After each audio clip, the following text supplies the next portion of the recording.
پتیلی میں کھانا کھانے سے شادی میں جو ہے بارش ہونے لگے گی یا طوفان آ جائے گا، یا الو گھر پہ بیٹھ رہا ہے آ کر کے تو گھر ویران ہو جائے گا، کوا آ کر کے بیٹھا ہے تو جو ہے مہمان آنے لگیں گے. اس طرح کے بیسیوں جملے آپ نے سنے ہوں گے.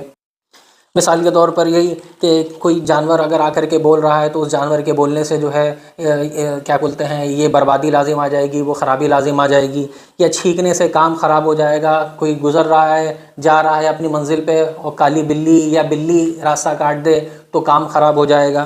اسی طرح سے مرد کی دائیں آنکھ پھڑکے تو یہ مصیبت آتی ہے، یا بائیں آنکھ پھڑکنے سے یہ خوشی ہو جاتی ہے، یا عورت کی آنکھ پھڑکنے سے یہ والی آنکھ پھڑکنے سے وہ ہو جاتا ہے، وہ والی آنکھ پھڑکنے سے یہ ہو جاتا ہے. اسی طرح سے نئی دلہن آ کر کے جو ہے وہ تالا لگا دے تو بربادی ہو جاتی ہے، وہ کھانا ایسے پکا دے تو یہ ہو جاتا ہے. یا جو ہے مرغی اگر اذان دے دے تو جو ہے تباہی آ جاتی ہے، اس کو فوراً ذبح کر دینا چاہیے. یہ اور اس طرح کے بہت سارے ایسے کلمات ہیں جو بطور جملے ہی کے نہیں بولے جاتے ہیں بلکہ بطور عقیدہ کے ہمارے معاشرے میں رائج ہیں. جان لینا چاہیے کہ یہ نہایت خطرناک اور کفریہ اور شرکیہ جملے ہیں. اگر انسان ان کا عقیدہ رکھتا ہے تو یہ کفر اور شرک کے درجے کی چیز ہیں. سب سے پہلی بات تو یہ ہے کہ اللہ تعالیٰ ہی مؤثر بالذات ہے. تمام چیزوں میں اثر پیدا کرنے والی ذات صرف اللہ تعالیٰ کی ہے.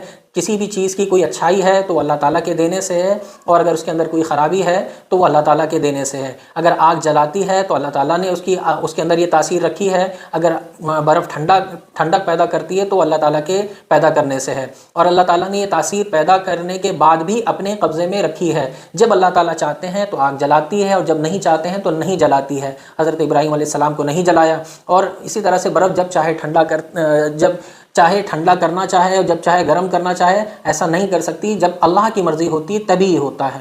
تو یہ تو ان چیزوں کے بارے میں ہے جن کے بارے میں اللہ تعالیٰ نے ان کی تاثیر رکھ دی ہے. لیکن یہ جو چیزیں ہیں جو ہم لوگ بولتے ہیں کہ پتیلی میں کھانے سے جو ہے یہ ہو جاتا ہے، یا فلاں ستارہ گھومنے سے جو ہے وہ بارش ہو جاتی ہے، یا وہ جانور کے آنے سے الو کے بیٹھنے سے بربادی ہو جاتی ہے، یہ تاثیرات تو اللہ تعالیٰ نے ان میں رکھی ہی نہیں ہیں. اس لیے ان کا عقیدہ رکھنا جو ہے یہ بہت بڑا گناہ ہے. گمراہی تو بہرحال ہے، اور اگر کوئی اس کو یقین اور عقیدے کے طور پر مانتا ہے اور نعوذ باللہ ان کی اپنی ذات کی تاثیر سمجھتا ہے، نعوذ باللہ اللہ تعالیٰ کو اس میں مؤثر نہیں سمجھتا ہے، تو یہ کفر اور شرک کے درجے کی بات ہے. اس سے توبہ کرنے کی ضرورت ہے، بچنے کی ضرورت ہے.